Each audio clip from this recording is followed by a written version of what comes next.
లక్ష్మి అనేటప్పటికీ మొత్తం అందరం కూడా ఖచ్చితంగా పూజ చేసే రోజేది అంటే శ్రావణ మాసంలో వచ్చేటటువంటి పౌర్ణమి ముందు శుక్రవారం వరలక్ష్మీ వ్రతం. ఆ రోజు తిథితో సంబంధం లేదు, వారంతో సంబంధం. ఏ తిథి ఉంది, ద్వాదశి ఉందా, త్రయోదశి ఉందా, చతుర్దశి ఉందా, లేకపోతే ఏకాదశి ఉందా, పంచముందా, సప్తముందాతో సంబంధం లేదు. చివరికి వచ్చేస్తుంటుంది శుక్లపక్షం. పౌర్ణమి ముందు శుక్రవారం ఏమొస్తుందో ఆ శుక్రవారం నాడు వరలక్ష్మీ వ్రతం చేస్తారు. వరలక్ష్మీ వ్రతం చెయ్యడానికి అసలు ఈ వ్రతం ఉన్నది అని మొట్టమొదట లక్ష్మీదేవి ఎవరికి చెప్పింది? చారుమతికి చెప్పింది. తెల్లవారు లేస్తే మనం కథ చదువుతాం. చారుమతి ఆ మాటకు అర్థం ఏమిటి? నిజానికి అద్భుతమైనటువంటి పేరు, ఆడపిల్లలకి పెట్టడానికి పరమయోగ్యమైనటువంటి పేరు చారుమతి. ఎంత చక్కటి పేరు!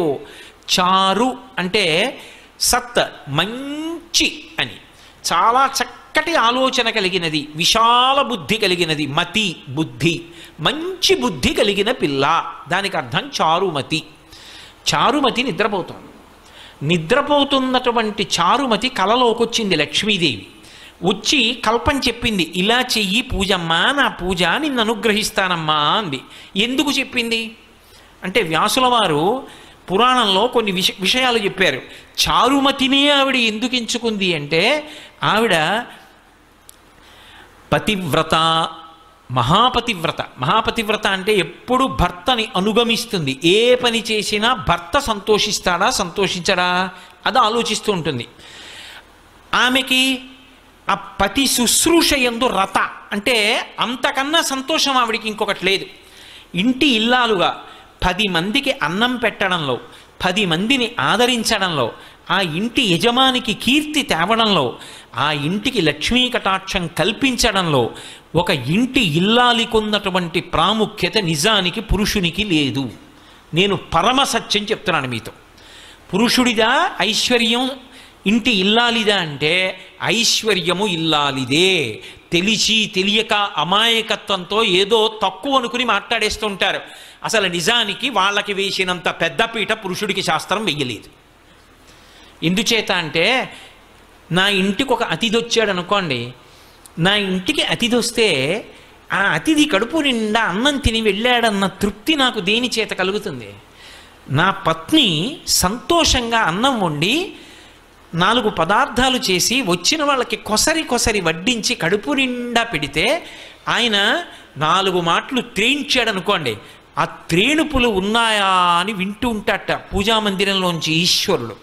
నన్ను నమ్ముకున్నవాడొకడు ఈ ఇంట్లో కూర్చుని త్రేయించాడు, కాళ్ళు కడుక్కుని చేతులు కడుక్కుని వెళ్ళాడు.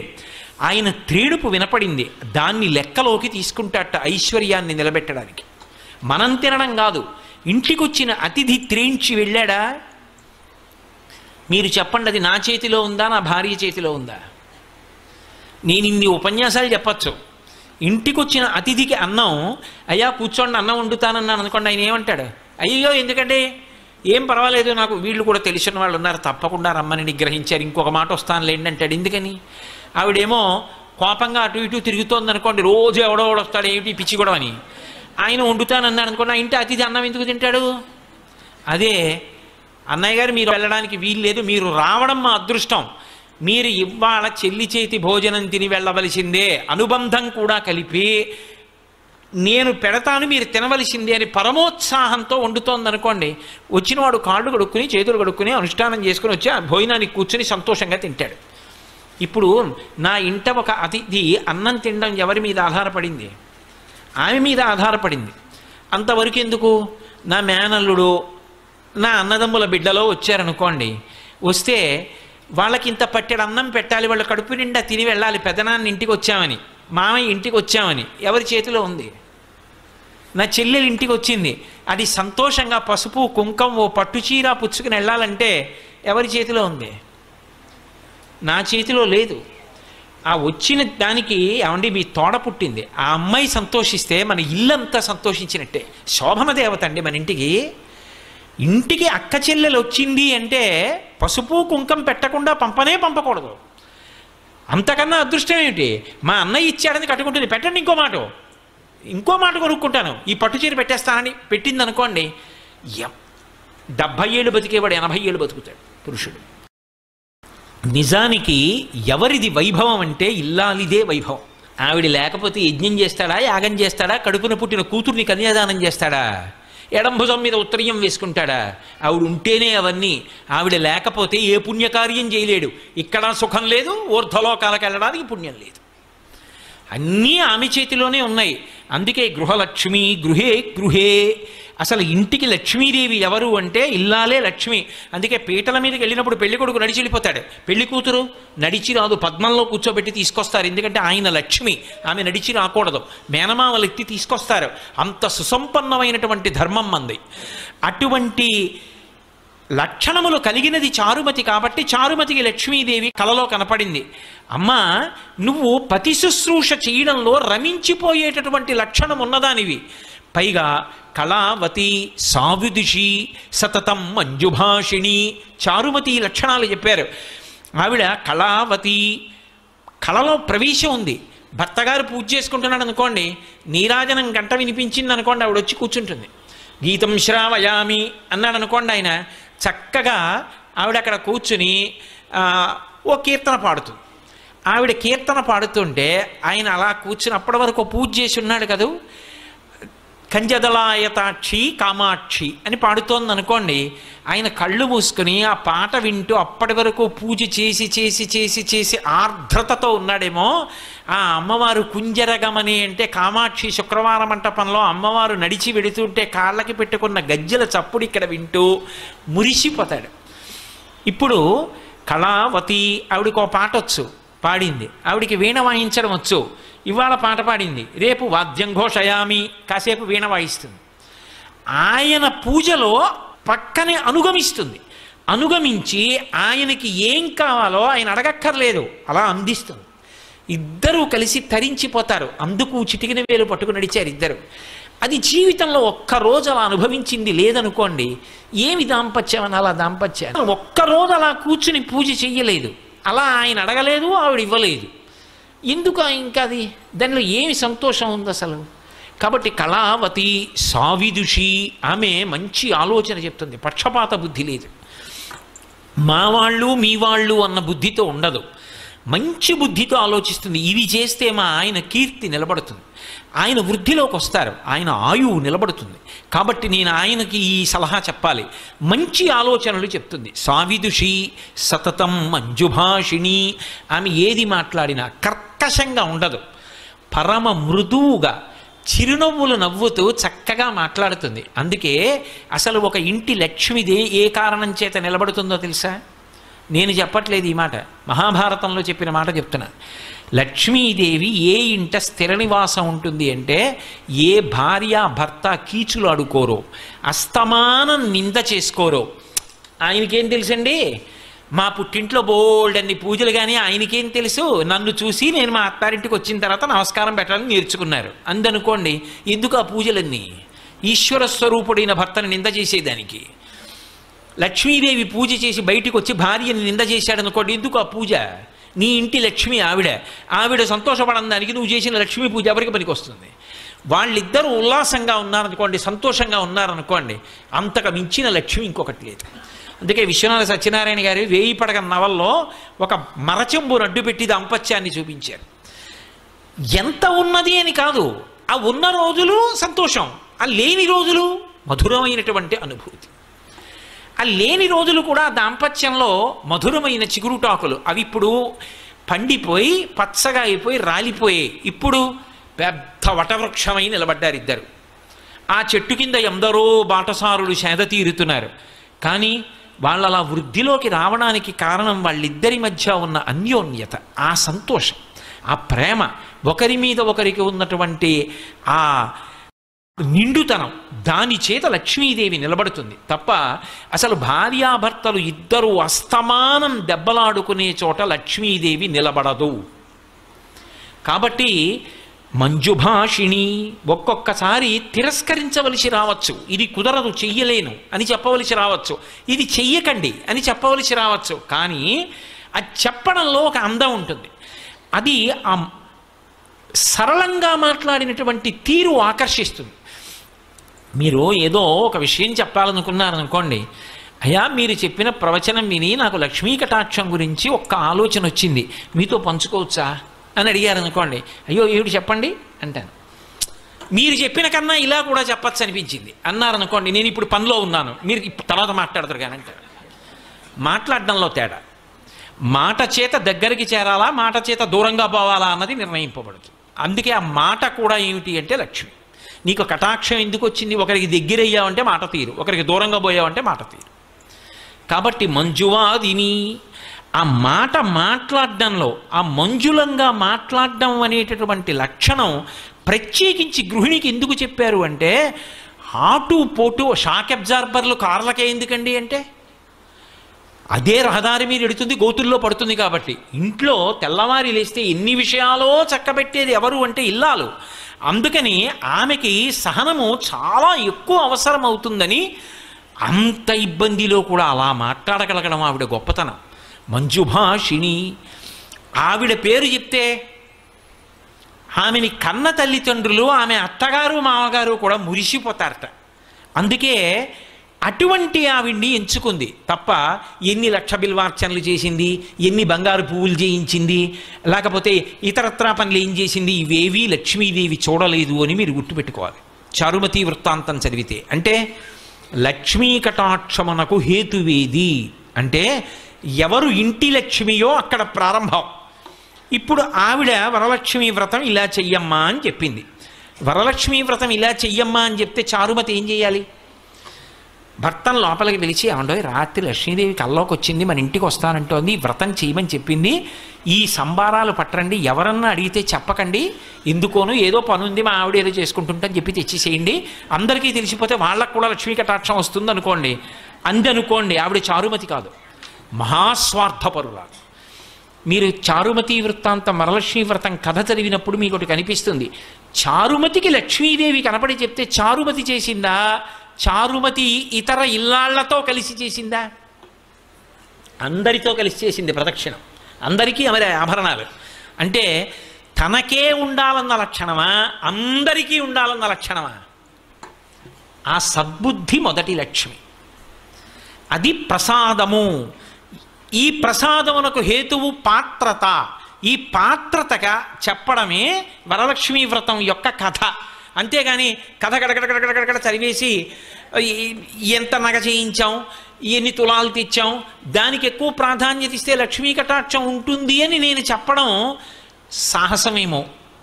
కాబట్టి పాత్రత నిలబడము అంటే అసలు ఆ బుద్ధి కలగడం. ఆ బుద్ధి ఆవిడ అనుగ్రహంతో కలగాలి. ఆవిడ అనుగ్రహం కలగాలంటే ఒక్క నమస్కారం చాలు ఆవిడికి, పెడితే ఆవిడ అనుగ్రహాన్ని ఇస్తుంది. ఇప్పుడు ఆ పాత్రత కలిగితే ఆవిడ వర్షిస్తుంది. ఈ ప్రసాద బుద్ధి పోయిందనుకోండి, ఇన్ని అనుభవిస్తూ ఒక రోజున ఇవన్నీ నేను సంపాదించినవే, భగవంతుడన్న వాడి స్థానం పోయింది అక్కడ. ఆవిడ అనుగ్రహం ఇంత పైకి ఎత్తింది అని అనలేకపోయాడు. అనలేకపోతే ఆవిడ ఏం చేస్తుందంటే, నువ్వే సంపాదించావు కదూ, ఏది నీ ప్రయత్నమే చేయి వస్తుందేమో అంటుంది. ఇప్పుడు సిరిదా వచ్చిన వచ్చును సలలితముగ నారికేళ సలిలము భంగిన్, సిరిదా పోయిన పోవును కరివెంగిన వెలగపండు కరణిని సుమతి. అప్పుడు బుద్ధి చెప్తుంది. ఇదే విషయాన్ని పురాణంలో భూతద్దంలో పెట్టి జరిగిన కథని చూపిస్తారు మీకు. అందుకే చూడండి, దేవేంద్రుడు, అంతకన్నా లక్ష్మీ కటాక్షం ఉన్నవాడిని ఇంకోటిని చెప్పరు. అంత లక్ష్మీ కటాక్షం ఉన్నటువంటి దేవేంద్రుడు ఒకానొకప్పుడు ఐరావతం మీద వెళ్ళిపోతున్నాడు. వెళ్ళిపోతున్నప్పుడు దుర్వాసో మహర్షి ఎదురుగుండా వచ్చారు. మహానుభావుడైన గొప్ప ఉపాసకుడు, తెల్లవారి లేస్తే భగవంతుణ్ణి అర్చించగలిగినవాడు, భగవంతుని యొక్క అనుగ్రహానికి పాత్రుడైనవాడు. ఆయన ఒక పుష్పహారాన్ని తీసుకొచ్చి దేవేంద్రుడికి ఇచ్చాడు. ఇది భగవన్ నిర్మాల్యం, ఈశ్వరుడి మెడలో వేసుకున్నటువంటి హారం. ఈ హారం తీసుకో ప్రసాదం అని ఇచ్చాడు. ఆయనకి భగవతి ఇచ్చింది.